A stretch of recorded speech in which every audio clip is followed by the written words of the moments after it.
I sat frozen in the courtroom as Damon spoke, his voice soft and convincing. He told the judge I was unstable, dangerous, unfit to parent our daughter. With practiced tears and a trembling voice, my ex painted me as a monster, while the judge nodded sympathetically. I gripped the edge of my seat, a cold rage building inside me as Damon described hallucinations that never happened. He wanted full custody of Mila, our 7-year-old daughter, and he was willing to destroy me to get it. For years, he had been the perfect father in public while tormenting us behind closed doors, screaming, destroying my things, coaching Mila to lie about me. But Damon made one critical mistake. He never realized that Mila and I had our truth jar ritual, or that she had been recording his behavior. When my little girl asked to speak and pulled out her tablet, nobody expected the video that would change everything. I sat frozen in the courtroom as Damon spoke, his voice soft and convincing. He told the judge I was unstable, dangerous, unfit to parent our daughter. With practiced tears and a trembling voice, my ex painted me as a monster, while the judge nodded sympathetically. I gripped the edge of my seat, a cold rage building inside me as Damon described hallucinations that never happened. "Your Honor, I fear for Mila's safety when she's with him," Damon said, his perfect suit complementing his perfect lie.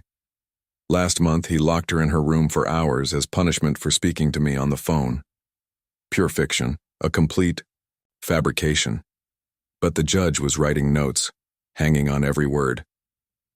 My lawyer touched my arm, sensing my tension. "We'll get our turn," she whispered. I hadn't always been this powerless. Before the divorce, before Damon's mask slipped, I'd been a respected graphic designer with a growing freelance business. Now I scratched out barely enough income to keep our small apartment, what Mila and I called our nest.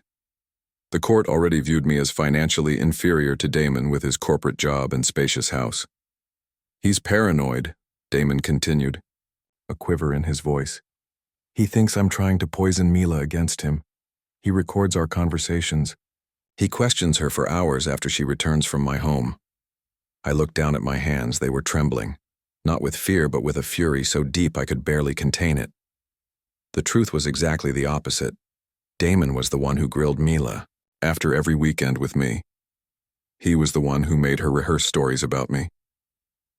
I didn't know it then, but this performance had been years in the making. "Your Honor, I've tried to co-parent. I've tried to be reasonable. But his behavior is becoming increasingly erratic. Mila needs stability. She needs protection." My mother squeezed my hand from the seat beside me, the only family member who believed me completely, who had witnessed Damon's true nature firsthand. When we first met, Damon had charmed everyone. Charismatic, successful, attentive, the perfect partner. But alone, behind closed doors, he was controlling, manipulative, cruel. The criticisms started small. My clothes, my friends, my work. Then escalated to isolation, to monitoring my calls, to correcting my parenting. After Mila was born, his control tightened. Any parenting decision he disagreed with became evidence of my incompetence. When I finally found the courage to leave, he unleashed the full force of his vindictiveness. "I'm requesting full custody," Damon concluded, his voice breaking for effect. "For Mila's well-being." The courtroom felt like it was closing in around me. Full custody. He wanted to take my daughter completely, to erase me from her life, to win the ultimate control. Looking back, I should have expected this exact move. He never wanted shared custody. He wanted to win, to dominate, to punish me for leaving. My lawyer stood for cross-examination, but Damon had answers for everything. Reasonable explanations. Documentation that highlighted my instability, selective text messages, emails taken out of context, testimony from friends who only saw what he wanted them to see.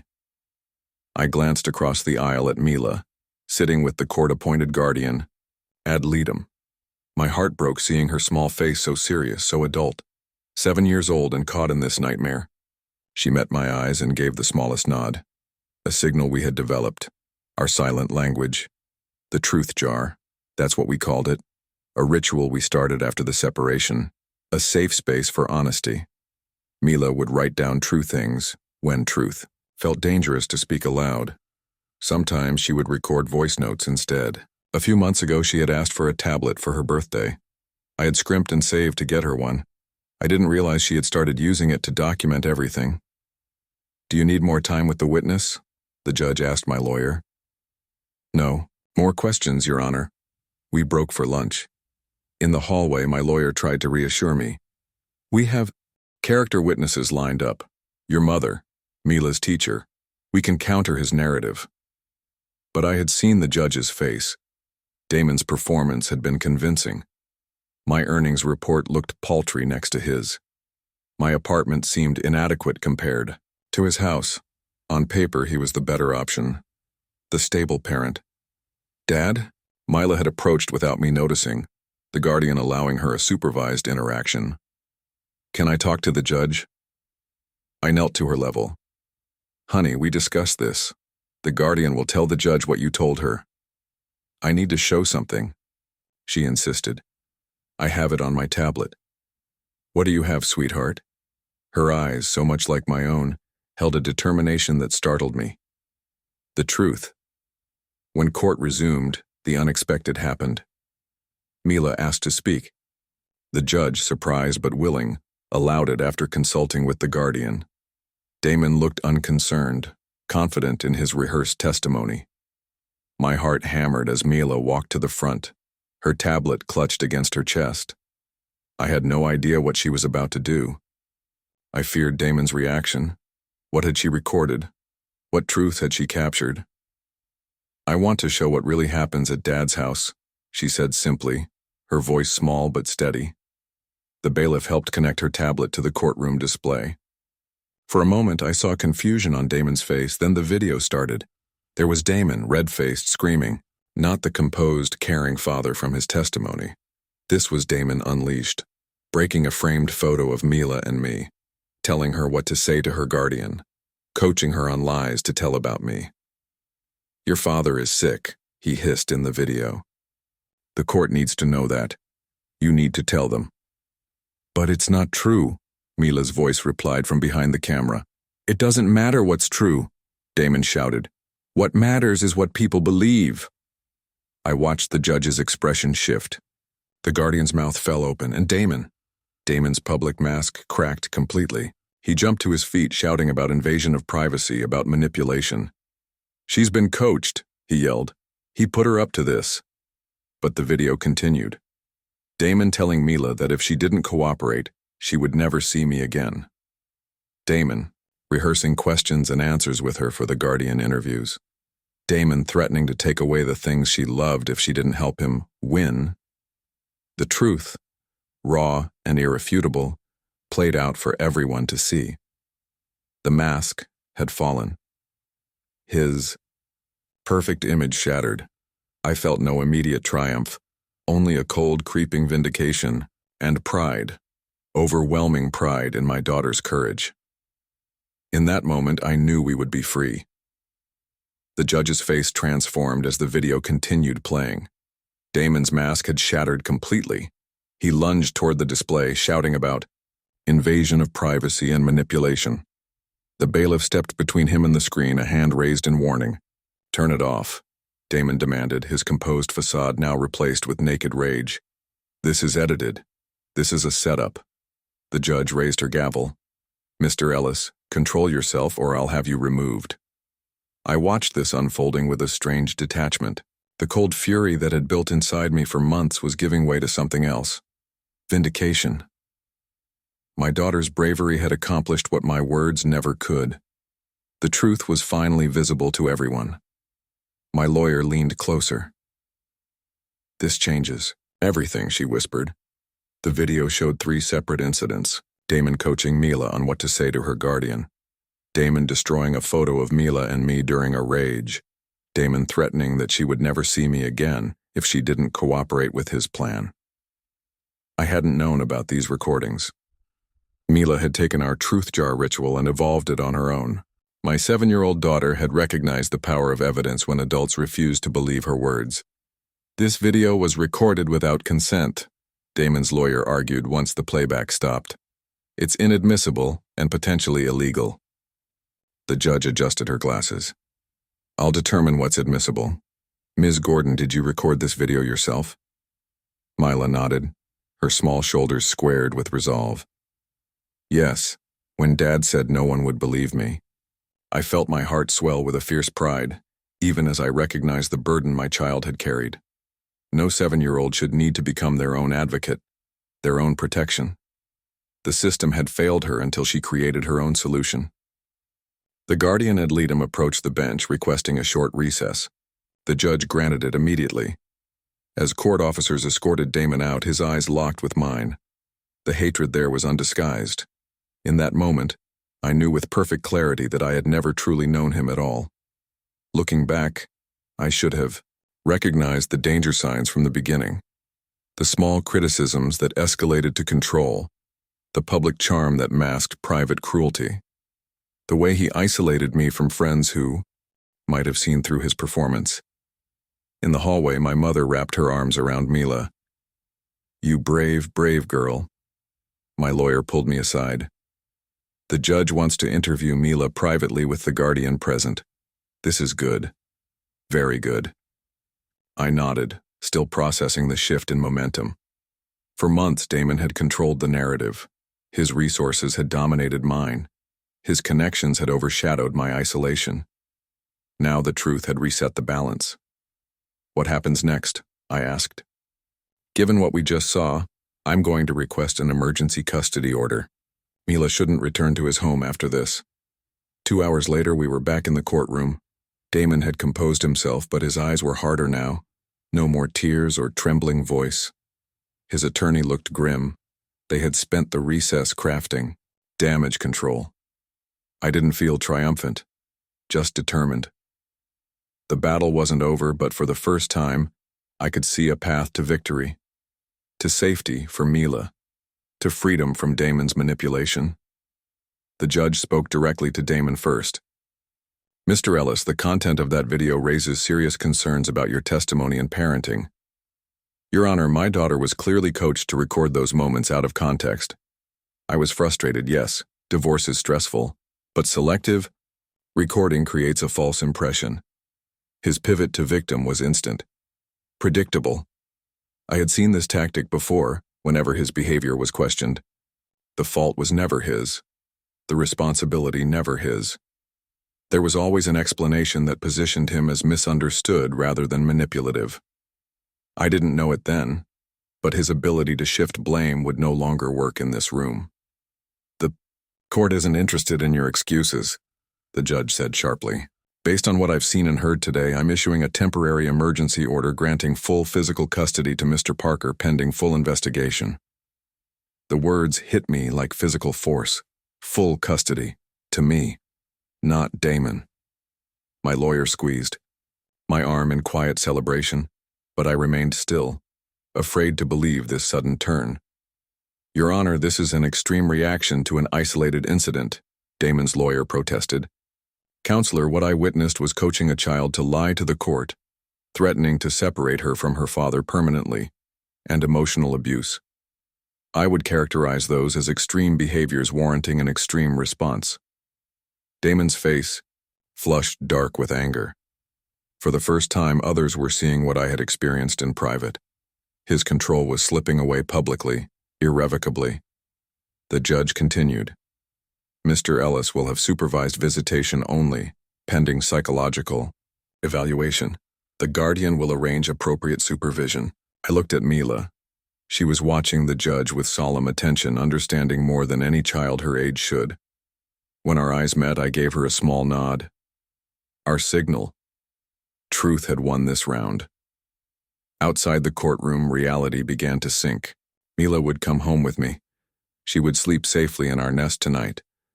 Damon's power over our daily lives had been severed with the strike of a gavel. My mother hugged me tightly. I knew the truth would come out eventually. But I knew better. Truth doesn't simply emerge, it must be fought for, protected, documented. Mila had understood this instinctively while I had relied on a system that nearly failed us both. As we prepared to leave, Damon approached with his lawyer. His expression was controlled again, but his eyes burned with humiliation and rage. "This isn't over," he said quietly. "Not by a long shot." I stepped between him and Mila. "It is over, Damon. The truth is out now." "Truth?" He laughed softly. "You've turned our daughter into a spy, taught her to betray her own father. What kind of parent does that?" I felt Mila press against my back, her small hand clutching my jacket. Her courage had gotten us this far. Now it was my turn to be strong for her. The kind who teaches her that evidence matters when words aren't believed. The kind who believes her when she speaks, instead of coaching her to lie. Stay away from us unless it's supervised as ordered. I turned away, guiding Mila toward the exit. Each step felt like moving from darkness into light. The weight of Damon's manipulation was lifting, replaced by a fierce determination. He had tried to paint me as crazy, as unfit. He had nearly succeeded, but he hadn't counted on Mila's quiet observation, on her inheritance of my most valuable trait, the ability to see truth and hold on to it when everything else shifts. He certainly hadn't counted on her knowing how to document that truth for others to witness. That night in our apartment, Mila slept peacefully for the first time in months. I sat watching her breathe, processing the day's events. This was just the beginning. Damon would regroup, strategize, find new angles of attack. But something fundamental had changed. His perfect image was cracked beyond repair. The court had seen his true face, and I was no longer fighting alone. The weeks following the emergency custody order were quiet but tense, like the stillness before a storm. I knew Damon wouldn't accept defeat easily. His first supervised visit with Mila was scheduled for Saturday at the Family Services Center. "I don't want to go," Mila said that morning, her cereal untouched. I knelt beside her chair. "The judge says you have to, but there will be someone there watching the whole time." Her small face was serious. "Will I need to record again?" The question broke my heart. I gently took her hands. "No, honey. The supervisor will be there to make sure everything is safe. Your job is just to be Mila." I didn't know it then, but Damon was already rebuilding his strategy. Adapting to the new battlefield. The supervisor's report from that first visit was concerning. Damon had spent most of the time questioning Mila about our home life. What time did she go to bed? What did she eat? Who visited our apartment? He was building a case, gathering ammunition. My lawyer called the following Tuesday. Damon's filed a motion claiming parental alienation. He's alleging you coached Mila to make those recordings to deliberately damage his relationship with her. The accusation was infuriating but predictable. Damon always projected his own tactics onto others. What he had actually done to Mila, he now accused me of doing. He's also requesting a full psychological evaluation of both you and Mila, my lawyer continued. And he's hired Vanessa Winters. My stomach dropped. Winters was known for aggressive, high-conflict custody cases. Her fees started at $500 an hour, money I could never match with my freelance design work. "How do we fight this?" I asked. "We lean into the evidence. The video speaks for itself, and we need character witnesses who've seen your parenting firsthand." Looking back, I realize that moment was another turning point. Damon thought his resources would overpower my truth. He was escalating, confident his superior firepower would win the war. The court ordered psychological evaluations for all of us. The process was exhausting. Hours of interviews, personality assessments, parenting style evaluations. Damon appeared calm and reasonable to the psychologist. I worried my anxiety would be misinterpreted as instability. At home, I tried to maintain normalcy for Mila. We continued our truth jar ritual, made our small apartment cozy with fairy lights and blanket forts. I picked up extra design projects to cover the mounting legal fees, working late into the night after she was asleep. "Dad?" Mila asked one evening as I tucked her in. "Are you scared?" I considered lying, offering false confidence. But our relationship was built on honesty. Sometimes, but being scared doesn't mean we can't be brave too. She nodded, processing this. I have more videos. From before. I saved them on my tablet. I froze. What kind of videos, sweetheart? When Dad got really angry, when he said mean things about you. Her voice was small but steady. I didn't show all of them. The revelation stunned me. My 7-year-old had been documenting the abuse for longer than I realized, creating an insurance policy while I had relied on a system stacked against me. I was the adult, but Mila had been the strategic one. The psychological reports came back 2 weeks later. The evaluator noted Mila showed no signs of coaching or manipulation. Her accounts were consistent and developmentally appropriate. The BIQ report indicated she felt safe with me and anxious with Damon. For me, the report highlighted appropriate protective concerns, rather than the paranoia Damon had alleged. For Damon, it noted concerning control issues and difficulty distinguishing his needs from the child's. It was validation in clinical language. The truth was beginning to solidify in official records. The day before our follow-up hearing, Damon's lawyer reached out with a settlement offer. Joint legal custody, but primary physical custody would remain with me. Damon would get standard visitation, initially supervised but transitioning to unsupervised after 6 months of therapy. My lawyer called it a significant concession. He's seeing the writing on the wall. The psychological evaluation wasn't favorable to him. I considered the offer carefully. It would end the immediate battle, reduce the financial bleeding, give Mila stability. But something felt wrong. This wasn't just about custody arrangements. This was about Damon's pattern of manipulation and control, about his willingness to destroy me to win, about the safety of my daughter long term. I want to counter, I said finally. Sole legal custody to me. His visitation remains supervised for at least a year, and I want him to complete a specialized program for abusive partners, not just regular therapy. My lawyer paused. That's a hardline position. He'll likely reject it. Then we continue to court. I have evidence he hasn't seen yet. I meant Mila's additional videos. The backup she had created without either of us knowing. The truth that would shatter any remaining doubt. In court the next day, Damon appeared confident again. His expensive lawyer, Vanessa Winters, presented their settlement offer as a generous compromise, positioning Damon as the reasonable parent prioritizing Mila's stability. When my lawyer presented our counter, Winters scoffed. Your Honor, this response demonstrates exactly the alienating behavior we've been concerned about. Mr. Parker clearly has no interest in fostering his daughter's relationship with her other father. The judge reviewed both proposals. Ms. Winters, given the evidence previously presented to this court, your client's offer seems less generous than practical. Mr. Parker, your counter is indeed stringent. Do you have additional concerns not addressed in the psychological evaluation? My lawyer stood. We do, Your Honor. We have additional video evidence of Mr. Ellis's behavior toward Mila that contextualizes our concerns.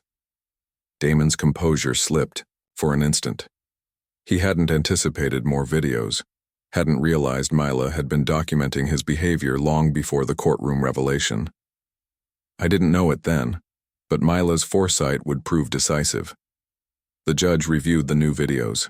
In chambers, unlike the first video, these showed subtler forms of manipulation. Damon questioning Mila about my parenting. Damon making her feel guilty for enjoying time with me. Damon suggesting I didn't really love her, that I would eventually abandon her. Emotional abuse captured in Mila's secret recordings. When the judge returned, her expression was grim. Based on this additional evidence, I'm denying both proposed settlements. Instead, I'm ordering the following. Sole legal and physical custody to Mr. Parker. Mr. Ellis will have supervised visitation only, twice monthly, pending completion of a specialized program for emotional abuse and coercive control. Damon stood abruptly. This is outrageous. She's my daughter too. The judge's gaze was steely. Mr. Ellis, your behavior as documented in these videos demonstrates a pattern of emotional manipulation harmful to your daughter. This arrangement, prioritizes her well-being while giving you an opportunity to address these concerning behaviors. As Damon's perfect facade crumbled completely, I felt no joy, only relief. The system designed to protect children had finally worked for Mila. The truth had prevailed against wealth and charm. Outside the courtroom, my mother hugged us both. "It's really over," she whispered. But watching Damon storm away with his lawyer, I wasn't certain. Men like him don't accept defeat easily. They simply find new battlegrounds, new tactics. For now, though, Mila was safe. Our truth had been heard and validated. The power balance had shifted irreversibly. Whatever came next, we would face it together, with the strength that comes from knowing your voice matters. That evidence speaks louder than manipulation. That even a child armed with truth can bring down a tower of lies. That night, Mila placed a note in our truth jar. "Dad and I won because we stayed honest. Out of the mouths of babes comes wisdom that adults spend lifetimes learning. The most powerful weapon against abuse isn't matching its force, but exposing it to light." 6 months passed after the custody ruling. 6 months of rebuilding our lives. 6 months of Damon attending his court-ordered program, making his supervised visits, playing by the rules. On the surface, he appeared to be accepting the new reality. But I knew better. I recognized the calculating patience behind his compliance, the strategic retreat to regroup. I had lived with his manipulations long enough to sense when he was simply waiting for an opening. That opening came through Mila's school. "Mr. Parker, I understand your concerns," said Principal Winters, shuffling papers on her desk. "But Mr. Ellis is still legally Mila's parent. He has the right to attend her school events and access her records." I kept my voice level. "He has supervised visitation only. There was a reason for that restriction." She smiled thinly. "Family. Court issues are separate from school policy. Unless you have a specific order prohibiting school contact, we cannot exclude a parent." I didn't know it then, but Damon had been cultivating relationships at Mila's school for months. Volunteering for the fundraising committee, donating to the library renovation, charming the administration with the same polish that had once charmed me. When I picked up Mila that afternoon, her face told me something was wrong. "Dad came to lunch today," she said quietly in the car. "He sat with me and my friends, told them how much he misses me." My knuckles whitened on the steering wheel. "Did he say anything else?" "He asked about our apartment, about your work. Said he's fixing up my room at his house for when I come back." Damon was laying groundwork, creating a narrative of the devoted father separated from his child, and using Mila's school as his access point.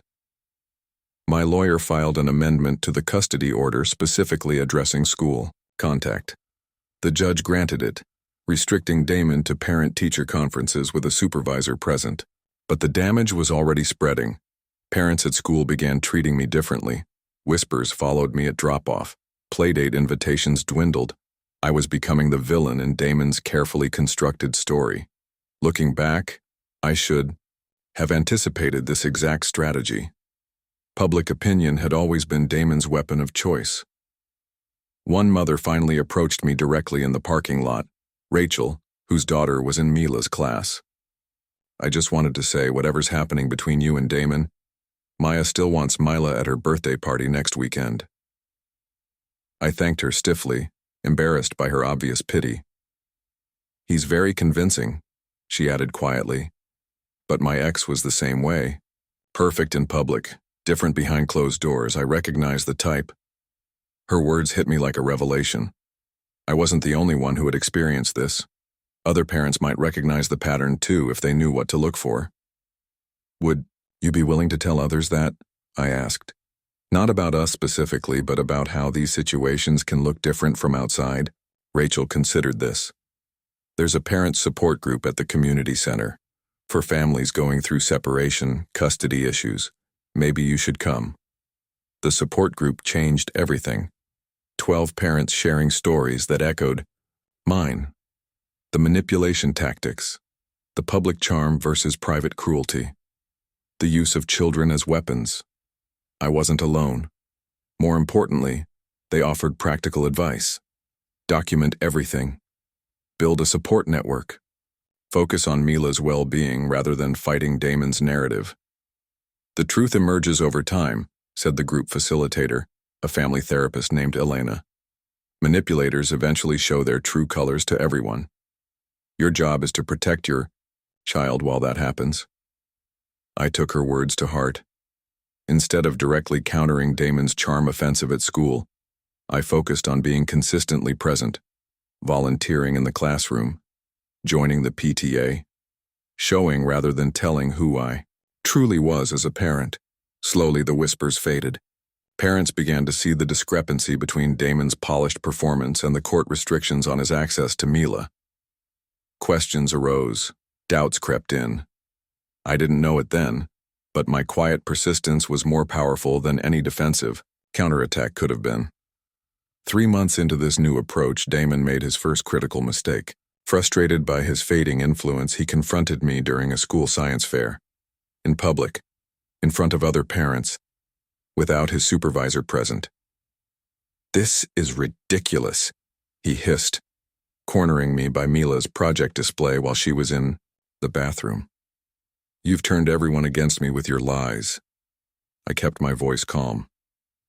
"This isn't the place, Damon. Your supervisor isn't here." "I don't need a babysitter to talk to my child's father," he snapped, loud enough for nearby parents to hear. "This whole supervision thing is just another way you're controlling everything." The irony was painful. His accusation of control was itself an attempt to control the narrative, but this time he had an audience who had begun to see beneath his surface. Rachel appeared beside me. "Everything okay here?" Other parents were watching now, witnesses to Damon's mask slipping. He composed himself quickly, plastering on a smile. "Just catching up. School events are my only chance to be involved in my daughter's life these days." But the damage was done. He had violated the court order, approached me without supervision, created a confrontation at a school event.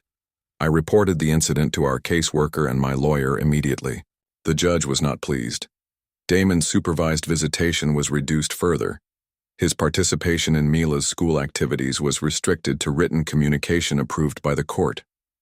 More importantly, the parents who witnessed his behavior began to question his carefully crafted image. If he would confront me at a children's science fair, what else might be true about the court's concerns? The foundation of Damon's public support was cracking. His frustration grew. His compliance with court orders became inconsistent. He began missing scheduled visits, then demanding makeup time, arguing with supervisors, questioning Mila about me during their limited time together. Each violation was documented. Each mistake added to the growing evidence that the court's initial assessment was correct, that Damon's behavior was about control, not love for his daughter. At our 1 year's review hearing, his supervised visitation was extended indefinitely.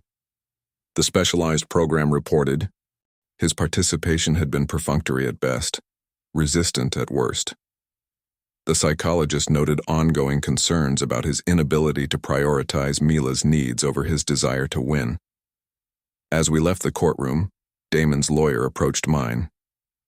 "My client is willing to consider a more permanent arrangement, one that acknowledges the current situation is likely to continue." Translation: Damon was finally willing to surrender, to accept that his campaign to regain control had failed completely, that continuing to fight would only further damage what little relationship he had left with Mila. The final agreement gave me sole legal and physical custody permanently. Damon's visitation remained supervised but was reduced to once monthly. He would continue to pay child support and contribute to Mila's education fund. It wasn't about winning. It wasn't even about revenge. It was about creating safety and stability for Mila, about establishing boundaries that protected her from manipulation, about ensuring the truth remained the foundation of our lives, not Damon's convenient fictions. On the day the final order was signed, Mila and I visited our favorite park. While she played on the swings, I sat watching her, marveling at her resilience, her insight, her courage. "Are you sad about Dad?" she asked later as we shared ice cream cones. I considered her question carefully. I'm sad about what happened, that it had to be this way, but I'm not sad about where we are now.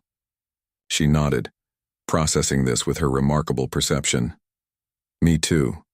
I still love him, but I feel safer with things like this. Out of the mouths of babes, the simple truth that had guided us through this ordeal. Safety matters. Truth matters. Love without respect isn't really love at all.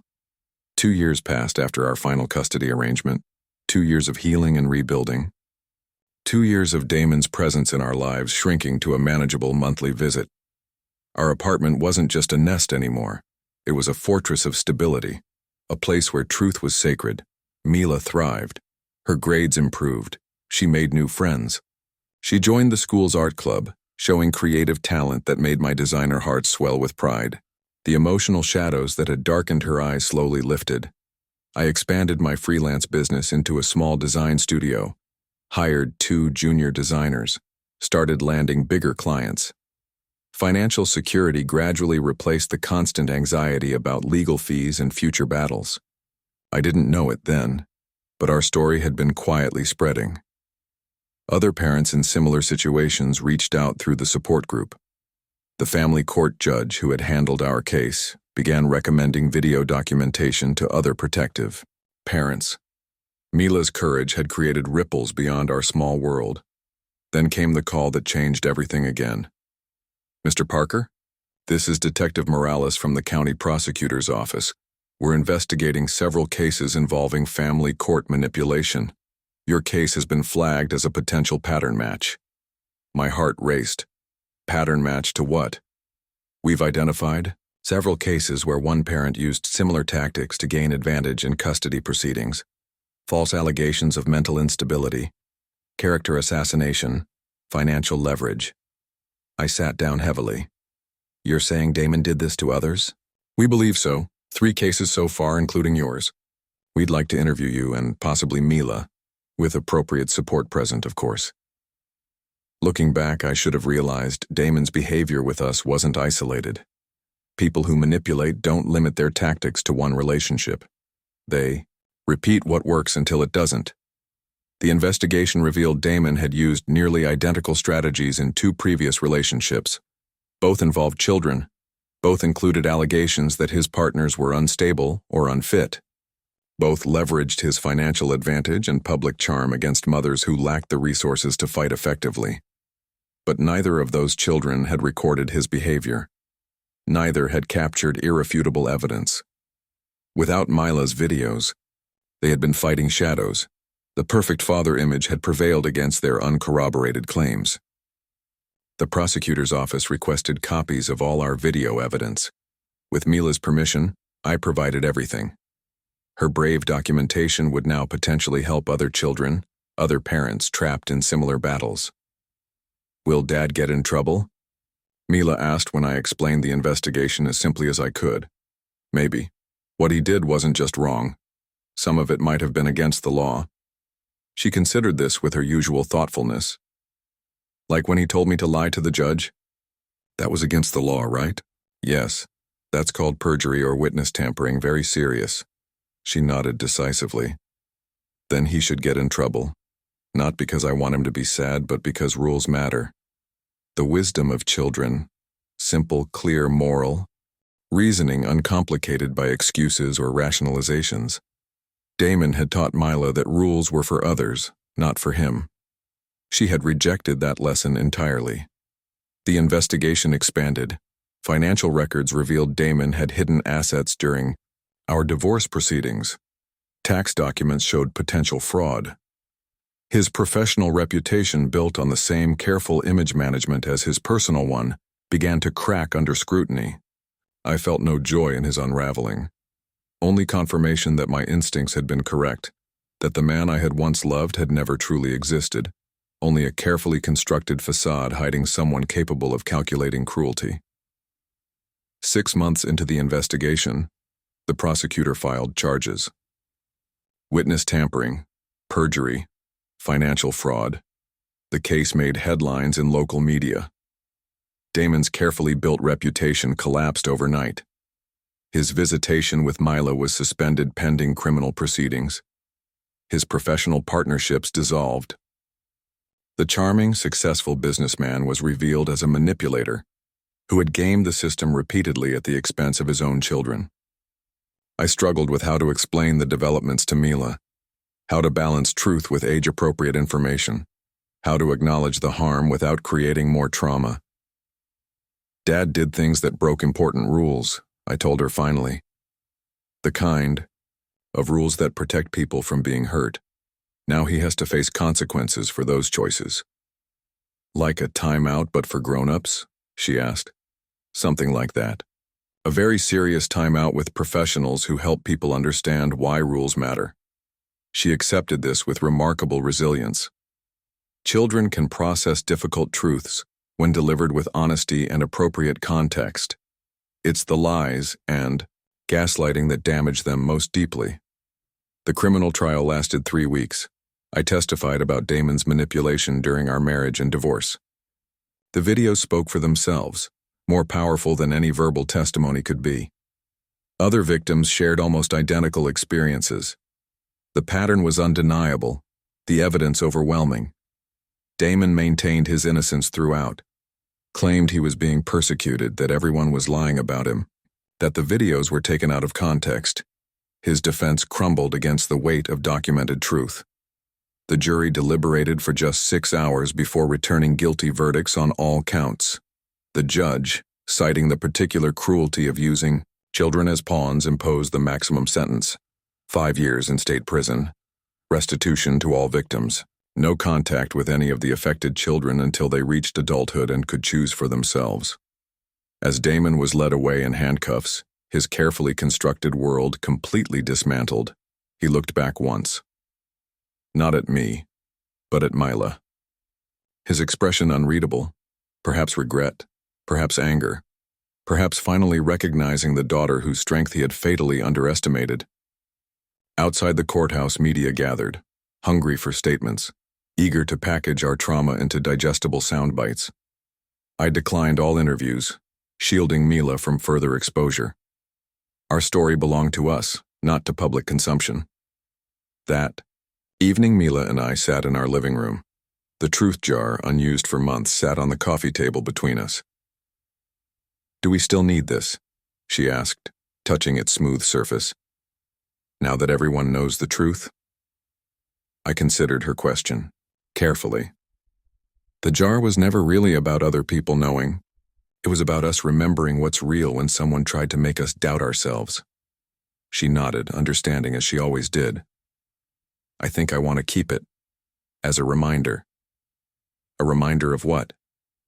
That even when grown-ups with power lie, kids with truth can win. I pulled her close, overwhelmed by her wisdom, by her courage, by the realization that in trying to protect her, I had raised a child who ultimately protected us both. The legal battle that began with Damon telling a judge I was crazy had ended with irrefutable evidence of his own manipulation. The father, who sought to control through lies, had been undone by simple, documented truth. The man who used his power to intimidate had been defeated by a child brave enough to record his true nature. Justice isn't always perfect. It doesn't erase trauma or restore lost time. But sometimes, when truth aligns with courage, it arrives with stunning clarity, with consequences proportional to actions, with protection for those who need it most. Our truth jar remained on the shelf, a reminder not of past pain but of hard-won wisdom. That evidence matters. That small acts of courage can topple towers of deception. That children deserve adults who value truth over winning. That some battles, fought for the right reasons, transform not just outcomes but entire futures. And that sometimes the most powerful weapon against those who would harm us is not matching their strategies, but exposing them to the clear, unfiltered light of documented reality.